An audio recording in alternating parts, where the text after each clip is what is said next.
Hello, I'm Chef Eric Longini, Culinary Arts Instructor at Escoffier School for Culinary Arts. Today I'm going to demonstrate how to make Spaetzle. This is a favorite of mine. Growing up in Wisconsin, it was common to have Spaetzle with a little veal schnitzel, so it's always been one of my favorites to both eat and make. To start off, we have 3 eggs. I'm going to go ahead and whisk those up. To that, I will add 3/4 of a cup of water. You can also use milk.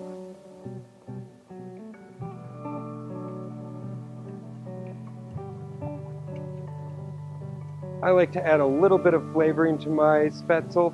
Today I'll be using a little bit of whole grain mustard.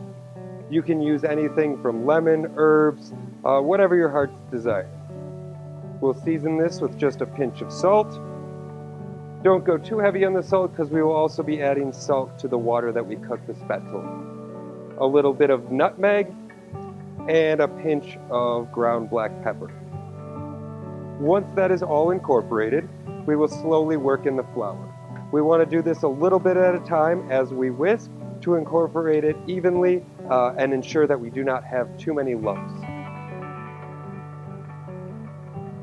Once I work all of this flour in, we are going to let this rest for about 1 hour. We want those glutens that we've developed in there through the mixing process to relax, and it'll give us a much easier time to pass it into the water. We will then cook it in boiling water. Once it rises to the top, we will then pull that out and drop that into a hot saute pan with clarified butter to give it a nice crispy outside.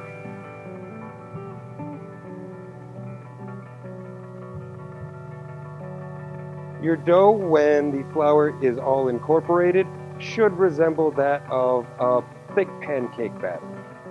This is to ensure that it enters the water evenly and leaves that nice long trail so you get that little bird's beak at the end. So now that we have this all incorporated, we will go ahead and set this aside, let this rest for about an hour, and we will go ahead and put that into the hot water.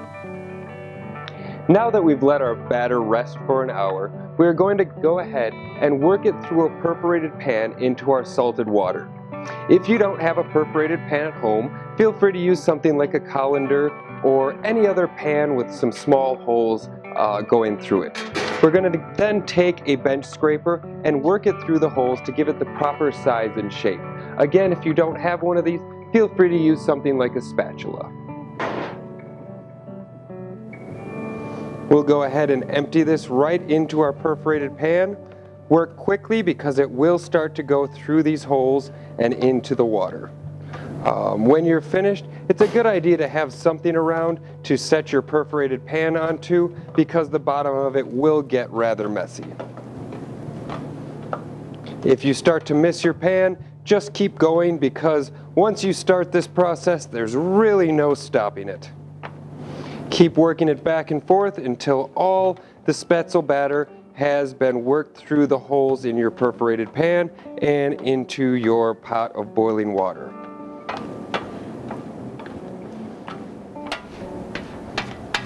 Once you've worked it all through, extract any remnants from the bottom and allow it to rise to the top.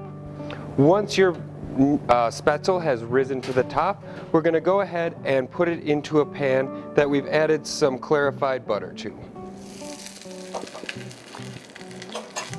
And be cautious when you're pulling your Spaetzle out that you let the water drain off so you don't have a flame up when you add it to the pan.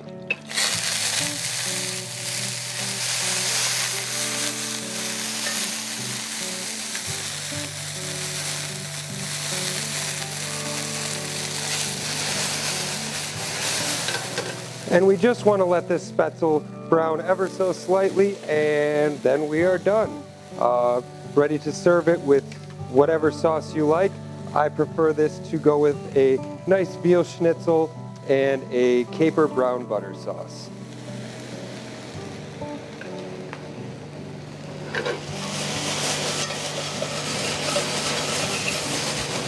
Once you've gotten this to brown just a small amount, crisping out up the outside ever so slightly, we'll go ahead and plate a small portion, and you're ready to add your protein, your veg, and whatever sauce you choose.